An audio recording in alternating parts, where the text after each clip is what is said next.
Hi, I'm Dave Cashin, and the primary thing that I do is coach startup CEOs.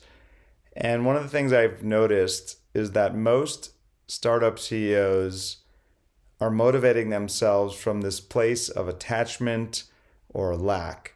There's this sense of, I am worthy to the degree to which my startup is successful. And that attachment to being successful makes the whole experience very heavy and serious. And that's why you see so many startup CEOs extremely stressed and grinding, and like the whole journey feels like an uphill battle. And so I've been really interested in how to support startup CEOs to create a different experience than that. And this question of how can you be just as, if not more successful while experiencing some sense of lightness, play, joy, freedom, as opposed to this really heavy, serious feeling, has been one I've explored for a long time.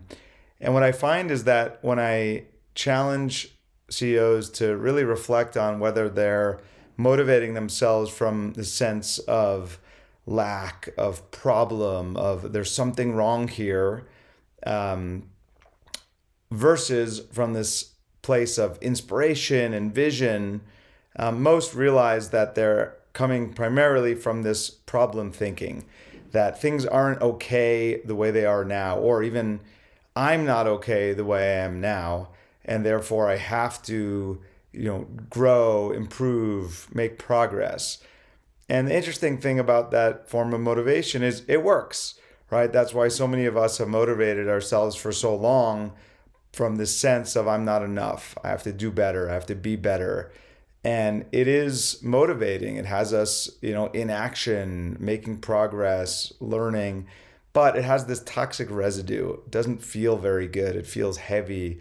We find ourselves often ruminating, not being able to sleep, waking up in the middle of the night, thinking about, what could go wrong or what we need to do.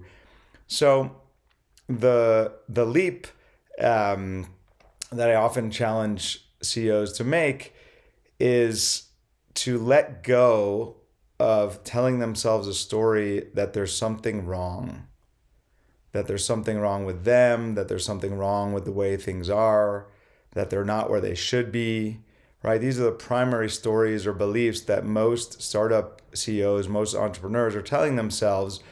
And it's, as I said, a source of motivation. And the reason I say it's a leap is because so often what happens is when I say, okay, could you just accept things the way they are? Could you accept yourself the way you are? And consider it for yourself right now. Are you willing to accept yourself just as you are?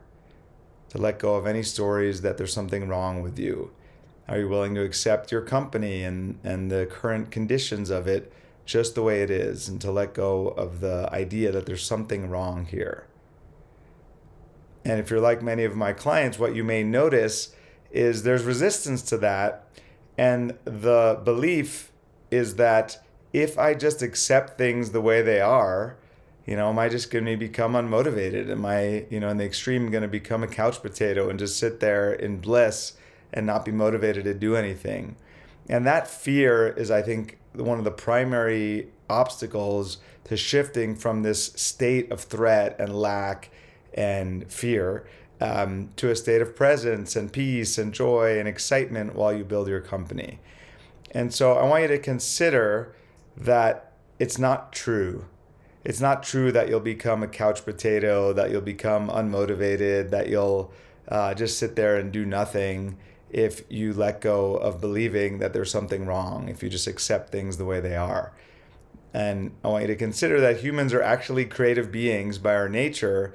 And so as you sit there in relative peace, you still have creative impulses, right? You still have, you can have a vision for how you want things to be in the future.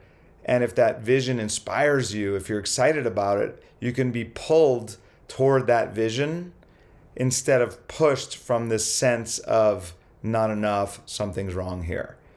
So that is one of the most powerful shifts I think you can make as an entrepreneur, as a CEO, to shift your everyday experience of building the company from this place of I've got to go prove something because I'm not enough, or I have to go do all these things because I'm not doing enough, to I choose to do these things because I'm excited to create this future and realize this vision.